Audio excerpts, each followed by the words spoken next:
Lisbon just had its strongest earthquake in 10 years.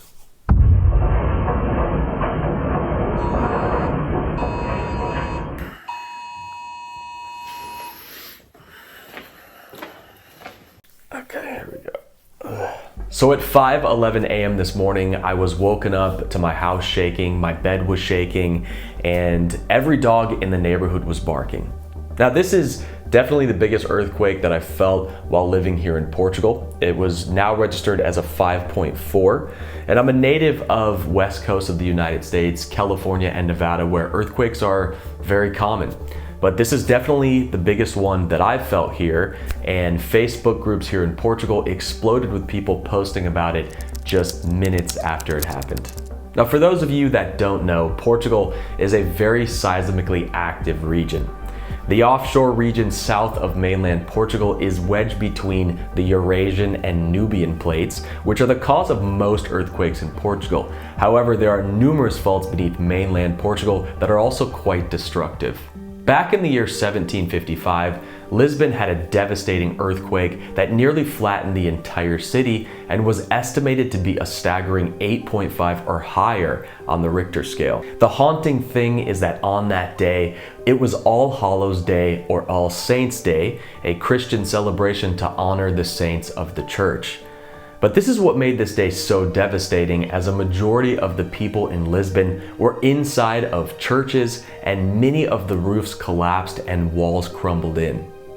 Burning candles started a fire that developed into a firestorm which burned for hours in the city. And if that wasn't enough, those who survived rushed to the docks of the coastline for safety and watched as the sea receded back, revealing a plain of mud littered with shipwrecks and lost cargo. Then approximately 40 minutes later, a tsunami engulfed the entire harbor and downtown area, rushing to the Tagus River. Several people riding on horseback were forced to gallop as fast as possible to upper grounds in fear of being carried away by the water. But Lisbon was not the only Portuguese city affected by the catastrophe. Throughout the south of the country, in particular the Algarve, destruction was immense.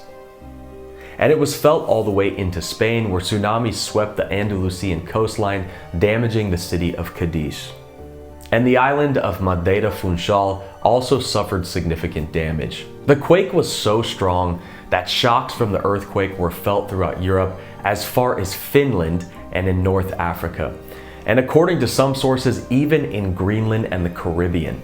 And in 2015, it was even determined that the tsunami waves may have reached the coast of Brazil, which at the time was still a colony of Portugal, and letters sent by the Brazilian authorities at the time of the earthquake described damage and destruction caused by gigantic waves. 85% of Lisbon's buildings were destroyed, including famous palaces and libraries, as well as most examples of Portugal's distinctive 16th century Manueline architecture. Hospitals, opera houses, museums, and libraries were completely destroyed.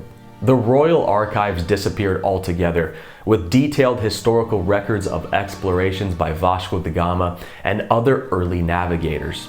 When I visit Lisbon to this day, I sometimes like to imagine what Lisbon would have looked like before.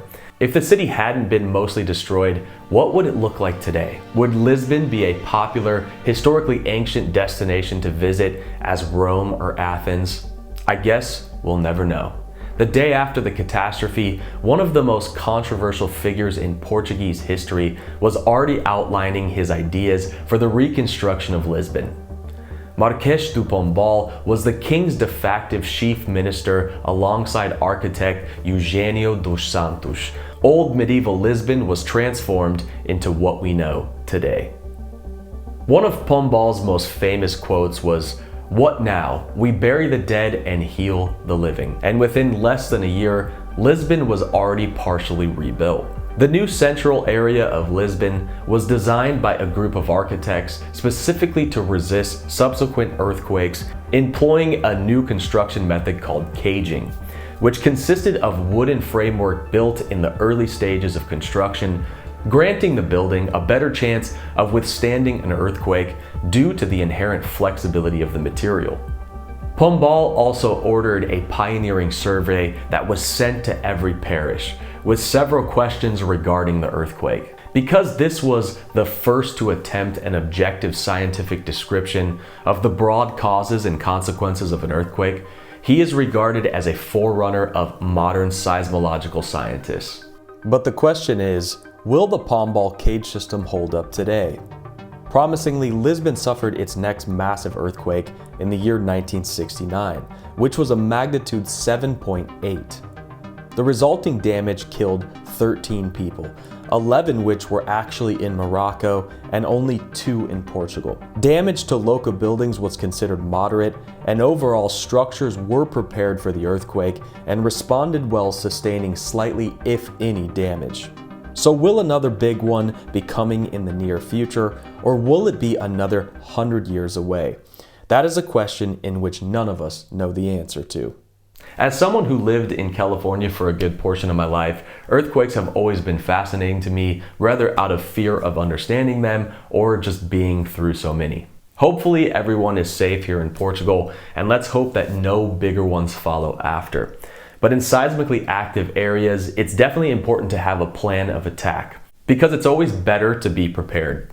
This is not one of my normally scheduled videos, and the channel will be back on track with a new video later this week. This is some guy named Dave on Earth, and hopefully everyone is safe out there.